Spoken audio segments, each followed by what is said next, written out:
अस्सलाम वालेकुम dear students. आज के लेक्चर में हम एलिफेटिक हाइड्रोकार्बन्स में चैप्टर 8 के अंदर एडिशन रिएक्शन ऑफ अल्कीन्स में फोर्थ एडिशन स्टडी करेंगे। प्रीवियसली आपने 3 क्लासेस देखी थी कि आप 3 डिफरेंट जो है क्लासेस को ऐड कर सकते थे। और जैसा कि आपने फर्स्ट में देखा था कि हम हाइड्रोजन को ऐड करके अल्कीन्स के अंदर अल्केन्स की क्लास जनरेट करते थे। सेकेंड स्टेप में आपने देखा था कि आप हैलोजन एसिड्स को ऐड करते थे और अल्काइन हैलाइड्स क्रिएट करते थे। तीसरा जो प्रीवियस हमने मेथड पढ़ा था उसमें हमने सल्फ्यूरिक एसिड की एडिशन पढ़ी थी। सल्फ्यूरिक एसिड की एडिशन में हमने देखा कि एक इंपॉर्टेंट क्लास अल्कीन्स की क्लास से जनरेट होती है जिसे आपके पास अल्कोहल्स कहते हैं। और आज हम देखेंगे एडिशन ऑफ हैलोजेंस के एतबार से जो आपके पास नेक्स्ट एडिशन है, फोर्थ एडिशन है, वो है एडिशन ऑफ हैलोजेंस। और अल्कीन्स में हैलोजन का बिहेवियर क्या होता है और इससे क्या प्रोडक्ट निकलती है और किस नेचर की होती है, वो हम आज स्टडी करेंगे। The alkenes on treatment with halogen in an inert solvent like carbon tetrachloride at room temperature gives vicinal dihalides or 1,2 dihalogenated products। होता क्या है कि अल्कीन जब आपके पास हैलोजन के साथ रिएक्ट करता है एक इनर्ट सॉल्वेंट की मौजूदगी में, जो कि नॉन पोलर सॉल्वेंट है लाइक कार्बन टेट्राक्लोराइड जिसे CCl4 कहते हैं, रूम टेम्परेचर पर, तो क्या प्रोडक्ट बनती है? विसिनल डाइहैलाइड्स बनते हैं। विसिनल डाइहैलाइड्स आपके पास इन्हें हम 1,2 डाई हेलोजिनेटेड प्रोडक्ट्स भी कहते हैं। डाई से मुराद है जिसमें 2 हेलोजन इस्तेमाल हो रहे हैं, और विसिनल से मुराद ये होता है कि ऑन एडजेसेंट कार्बन एटम्स अगर ग्रुप लगा हुआ है आपके पास, यानी एक साथ वाली कार्बन के एटम पर अगर दोनों के दोनों हेलोजन्स लगे हुए हैं तो उसे हम विसिनल कहेंगे। उसे हम पोजीशन के एतबार से विसिनल पोजीशन का नाम देंगे। लाइक अगर आप इस कंपाउंड को देखें तो इस कंपाउंड में 3 कार्बन की एक चेन है और 2 कार्बन पर हेलोजन के ग्रुप्स क्लोरो लगे हुए हैं और एक साथ पर लगे हुए हैं, तो इसीलिए हम इसे क्या कहेंगे कि ये एडजेसेंट आपके पास लोकेशन है। तो ये विसिनल डाइक्लोराइड का एक कंपाउंड डेवलप हो रहा है यहाँ पर। तो ये आपके पास एडिशन ऑफ हैलोजन्स होती हैं अल्कीन्स के अंदर, एक जनरल उसका प्रोडक्ट बनाने का वे होता है। तो अब हम जनरल रिएक्शन देखेंगे। जनरल रिएक्शन की अगर हम बात करें तो उसमें जैसा कि अल्कीन है इथीन जो 2 कार्बन पर मुश्तमिल है और उसमें एक डबल बॉन्ड आ रहा है, और जब उसमें आप हैलोजन ऐड करते हैं, halogen X2, X is a sign for halogen, इसमें आपके पास क्लोरोब्रोमो कॉमनली जो है ग्रुप्स आ सकते हैं। और कंडीशन क्या है कि किस कंडीशन में ये ऐड होगा? वो कंडीशन है CCl4 यानी कार्बन टेट्राक्लोराइड की कंडीशन। जब कार्बन टेट्राक्लोराइड की मौजूदगी में ये हैलोजन अल्कीन में ऐड होता है तो अल्कीन का जो कार्बन और कार्बन का डबल बॉन्ड है वो ब्रेक हो जाएगा।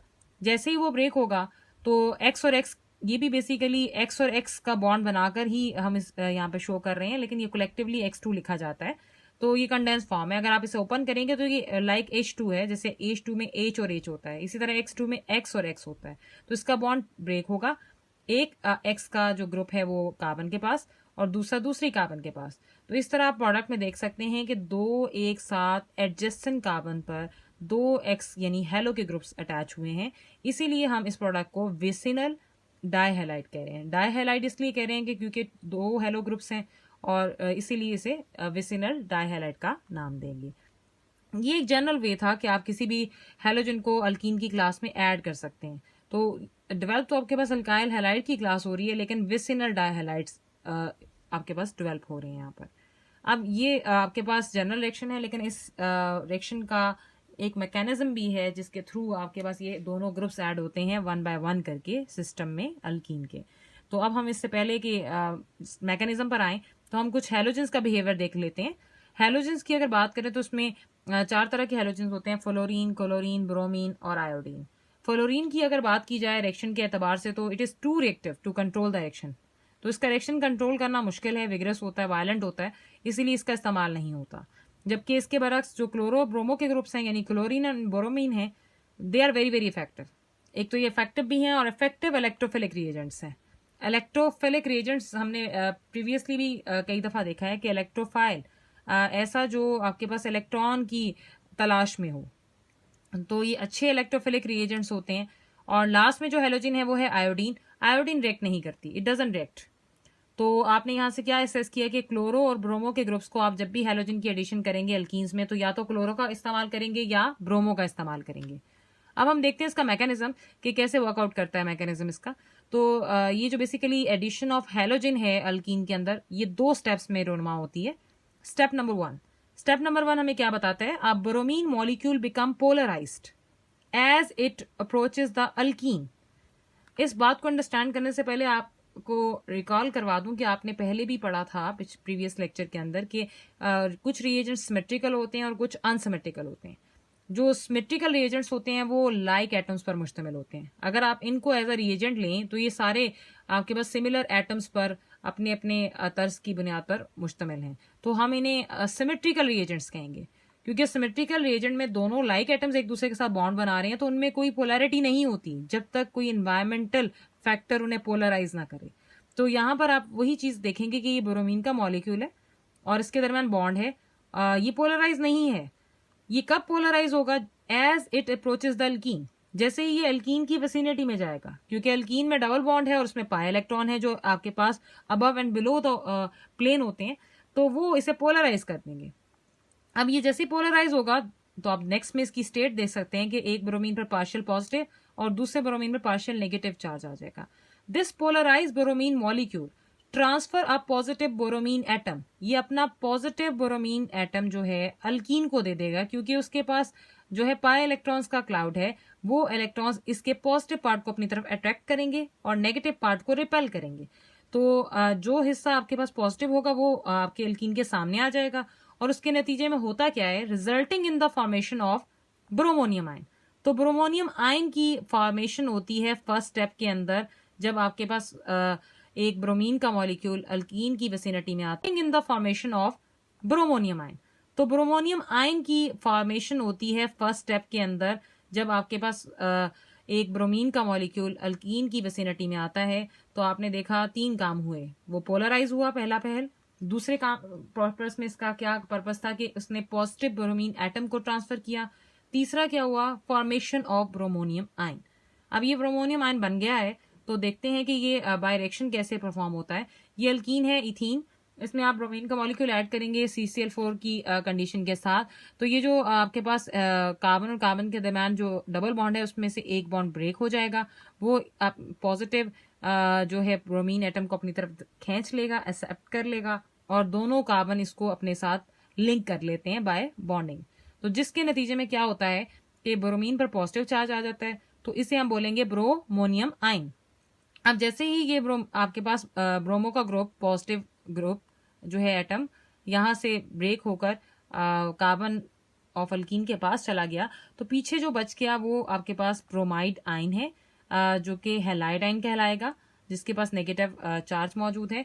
तो ये आपके पास इस तरह से ये any species which have negative charge and which is in search of the positive centre, उसे हम न्यूक्लियोफाइल कहते हैं। तो ये एक्चुअली न्यूक्लियोफिलिक ब्रोमाइड आयन है, जिसको किसी पॉजिटिव सेंटर की तलाश है स्टेबिलिटी गेन करने के लिए। तो इस तरह से फर्स्ट स्टेप में ब्रोमोनियम आयन बना। स्टेप नंबर 2 में क्या होता है? The nucleophilic bromide ion then attacks on the carbon of the bromonium ion to form vicinal dibromide. अगर आप स्टेप नंबर 1 में देखें तो जो प्रोडक्ट आपके पास आए हैं ब्रोमोनियम आयन और ब्रोमाइड आयन, अब वो आपके स्टेप नंबर 2 में बन जाएंगे रिएक्टेंट्स। और रिएक्टेंट्स में होगा क्या कि ये जो न्यूक्लियोफिलिक ब्रोमाइड आयन है ये किस पर हमला करेगा? ब्रोमोनियम आयन के साथ जो अटैच हैं 2 कार्बन, उन कार्बन पर। अब इन दोनों में से ये किसी कार्बन पर भी अटैक कर सकता है, लेकिन ये अटैक बैक साइड से होगा, क्योंकि अगर नीचे वाली साइड से अटैक करेंगे तो वहां पर पहले से ऑलरेडी क्राउडिंग मौजूद है, ब्रोमो का ग्रुप मौजूद है, तो ये नेक्स्ट इनकमिंग ब्रोमो ग्रुप जो है ब्रोमाइड आयन की सूरत में वो बैक साइड से अटैक करेगा, वो किसी भी कार्बन पर अटैक कर सकता है। लाइक आप इस वक्त देख सकते हैं कि इस कार्बन पर इसका अटैक है जो राइट साइड पर मौजूद है।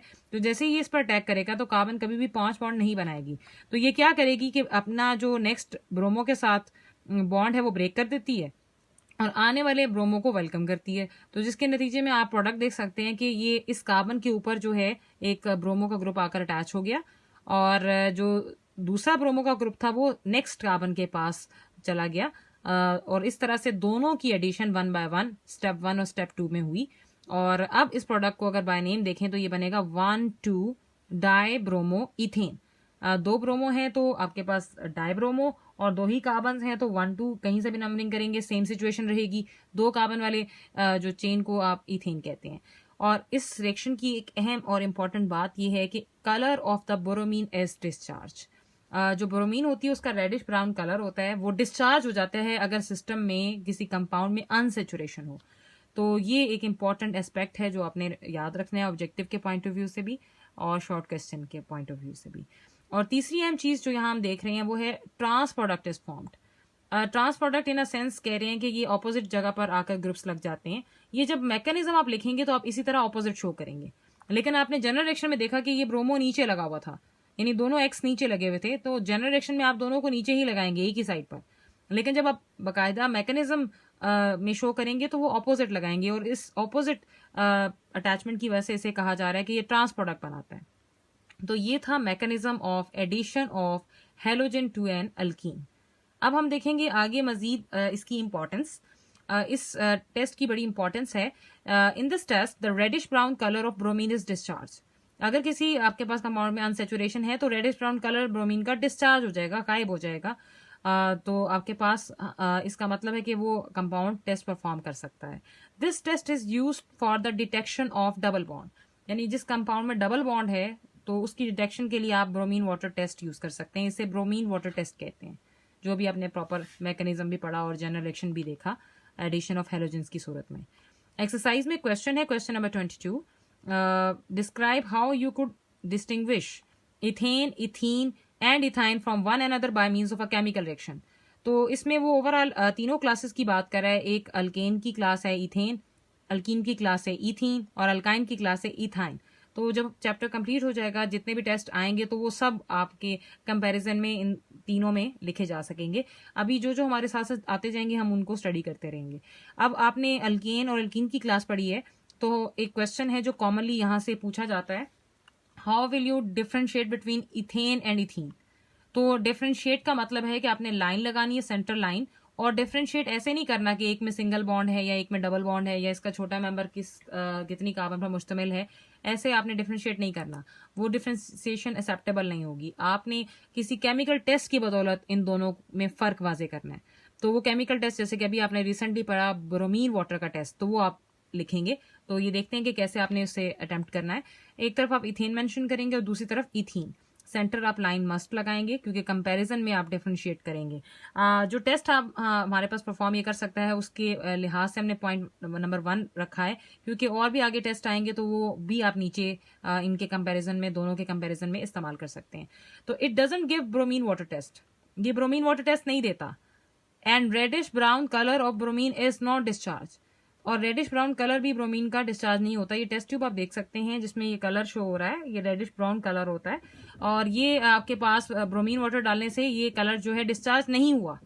इसका मतलब है कि इसमें आपके पास अनसेचुरेशन डबल बॉन्ड नहीं था, तो ये टेस्ट नहीं दे रहा, तो इसीलिए इसके कलर पर कोई इफेक्ट नहीं हुआ।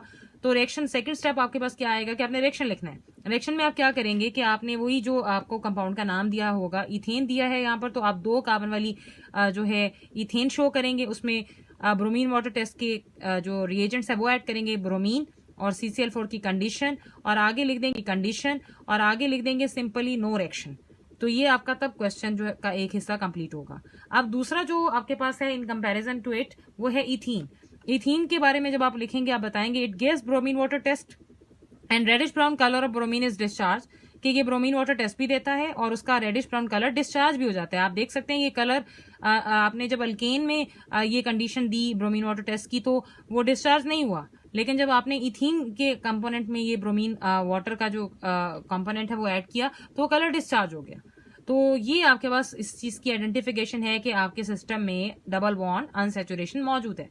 तो अब अगर आप पहला हिस्सा बता चुके हैं कि ये कौन सा टेस्ट देता है या नहीं देता है, फिर उसका कलर बताया आपने, आपके पास अगर कलर है तो कलर बताएंगे, अगर कोई क्रिस्टल बनाता है तो वो क्रिस्टल मेंशन करेंगे, कोई गैस इवॉल्व होती है तो गैस के बारे में लिखेंगे।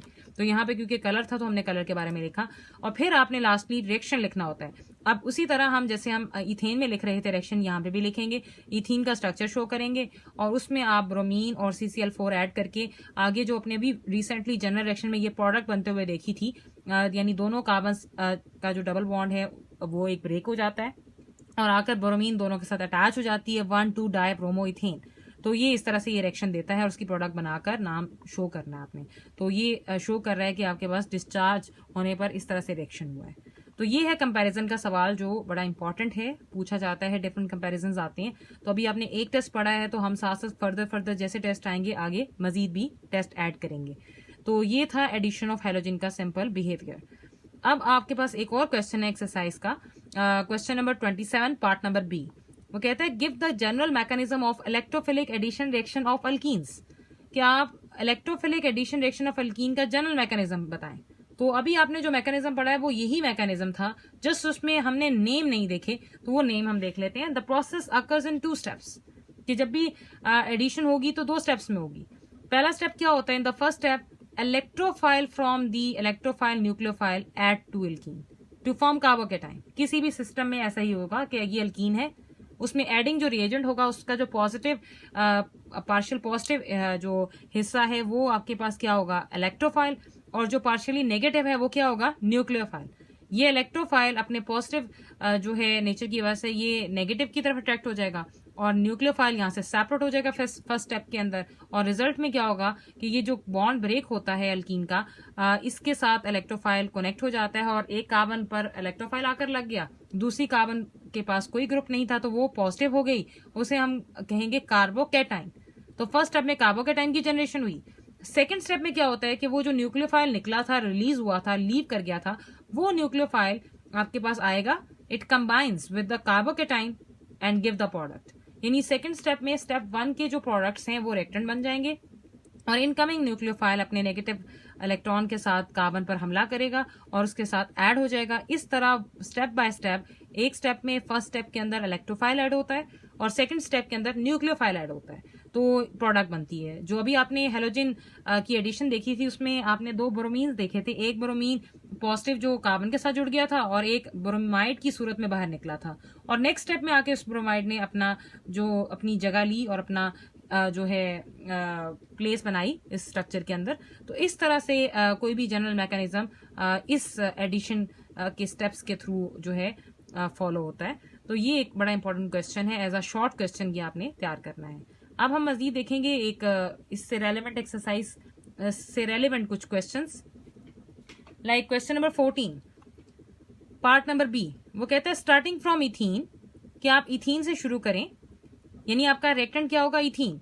आउटलाइन द रिएक्शन, आपने रिएक्शन लिखना है for the preparation of the following compound, यानी आपने इथीन एज अ रिएक्टेंट लेनी है और उसका इस्तेमाल करते हुए आपने रिएक्शन लिखना है, और उस रिएक्शन में आपको कंपाउंड उसने बता दिया कि कौन सा कंपाउंड आपने बनाना है। अब वो जो कंपाउंड बनाना है वो है पार्ट नंबर 1 है आपका इथाइल डाइब्रोमाइड। आपने इथाइल डाइब्रोमाइड बनाना है, इसका नेम देख के ही समझ जाइए कि आपने अगर इथीन से कार्बोमाइड बनाना है, इसका नेम देख के ही समझ जाइए कि आपने अगर इथीन से काम करना है तो इसका मतलब है आप रिएक्शन ऑफ अल्कीन्स में से कोई रिएक्शन लिखने वाले हैं। और इथाइल डाइब्रोमाइड से आपको समझ आनी चाहिए कि ये विसिनल डाइहैलाइड की कंडीशन है। तो आपने अभी रिसेंटली एडिशन ऑफ हेलोजन पढ़ी है जो आप इसमें मेंशन करेंगे और आसानी से ये रिएक्शन लिख सकते हैं। अब इथीन आपने लिख ली, फिर आपने विसिनल डाइहैलाइड बनाना है तो उसमें आप क्या करेंगे, ब्रोमीन ऐड करेंगे, CCl4 की कंडीशन देंगे, जो आपने इनर्ट सॉल्वेंट की कंडीशन प्रीवियसली अभी स्टार्ट ऑफ द लेक्चर पढ़ी। तो आप क्या करेंगे, यहां से एक बॉन्ड टूट जाएगा, एक ब्रोमो का ग्रुप एक कार्बन के पास, दूसरा दूसरी कार्बन के पास, तो ये दोनों एडजेसेंट कार्बन पर आकर ब्रोमो ग्रुप अटैच हो गए। और अगर हम इनकी नंबरिंग करें तो आप किसी भी साइड से कर सकते हैं, तो 1 या 2 यहां से करें या यहां से करें तो सेम कंडीशन है, तो ये बनेगा 1,2 डाइब्रोमो इथेन। तो इस तरह से आपके पास ये रिएक्शन कंप्लीट हो जाता है। जो आपने एडिशन ऑफ हेलोजन पढ़ी उसकी कंडीशन उसने इस तरह से दे दी, तो ये आपके पास सिर्फ आपने अंडरस्टैंड करना है। आपको रिएक्शन आता हो तो आप आराम से लिख सकते हैं, तो ये आपके पास कोई डिटेल नहीं है, जस्ट रिएक्शन लिख के आप नंबर ले सकते हैं। Question number 16, write down structural formulas. अब आपसे वो कह रहे हैं कि आपने स्ट्रक्चरल फॉर्मूला लिखना है, किसका लिखना है, फॉर द प्रोडक्ट, जो प्रोडक्ट बनेगी। बात तो वो रिएक्शन की ही कर रहा है कि इसमें भी रिएक्शन ही होगा, उसमें एक फार्मूला, एक स्ट्रक्चर फार्मूला आएगा प्रोडक्ट का, वो आपने बताना है। दैट आर फॉर्म्ड, जो बनेगा आपके पास when 1 butene will react with the following reagents. ये 1 ब्यूटीन है, 10 नहीं है, 1 ब्यूटीन, ई यहां पर आप ऐड कर लेंगे। 1 butene will react with the following reagent. जब 1 ब्यूटीन रिएक्ट करेगी कौन से रिएजेंट के साथ, अब रिएजेंट की कंडीशन उसने दे दी है, पार्ट नंबर 2 आप इसमें देखेंगे, ब्रोमीन इन CCl4। तो अगेन आपको समझ आ जानी चाहिए कि ये कहां आपने यूज किया। आपने 1 ब्यूटीन से काम करना है तो मतलब आप रिएक्शन ऑफ अल्कीन से काम पर जाएंगे, और उसमें आप सोचेंगे कि आपने कहां ब्रोमीन पढ़ी। ब्रोमीन इन CCl4 का मतलब कि आपने एडिशन ऑफ ब्रोमीन यानी हेलोजन पर गौर करना है। तो आप ब्यूटीन का मतलब है कि 4 कार्बन, 1 ब्यूटीन है तो 1 पर डबल बॉन्ड, और उसमें ब्रोमीन लिखेंगे अकॉर्डिंग टू जो रिएजेंट आपको दिए गए हैं, और एरो के ऊपर CCl4, और इसके नतीजे में जहां डबल बॉन्ड है वो डबल बॉन्ड ब्रेक हो जाएगा, दोनों ब्रोमो के ग्रुप्स इन दोनों कार्बन पर आकर लगेंगे। क्योंकि ये एडजेसेंट कार्बन पर लग रहे हैं तो अगेन ये विसिनल प्रोडक्ट है, डाइहैलाइड प्रोडक्ट है, तो इसका नाम आप कहां से लिखेंगे, राइट हैंड साइड से, क्योंकि लेफ्ट हैंड साइड से नंबरिंग कम मिलेगी ब्रोमो को, तो आपके पास ज्यादा मिलेगी, और राइट हैंड साइड से नंबरिंग कम मिलेगी। तो जब आप राइट हैंड साइड से नंबरिंग करेंगे तो 1 2 3 4 यानी 1 2 डाई ब्रोमो, 4 कार्बन वाली चेन को क्या कहते हैं, ब्यूटेन। तो ये आपके पास इस तरह से एडिशन ऑफ हैलोजन से रेलेवेंट क्वेश्चन थे। ऊपर वाले क्वेश्चन में आपको उसने बताया कि आपने प्रोडक्ट कौन सी बनानी है, और नीचे वाले सेक्शन में भी आपको अल्कीन ही दी है लेकिन आपको रिएजेंट बता दिया। तो यहाँ आपको ज्यादा हेल्प मिल गई कि आपके पास रिएक्टेंट भी मौजूद है और रिएजेंट भी मौजूद है।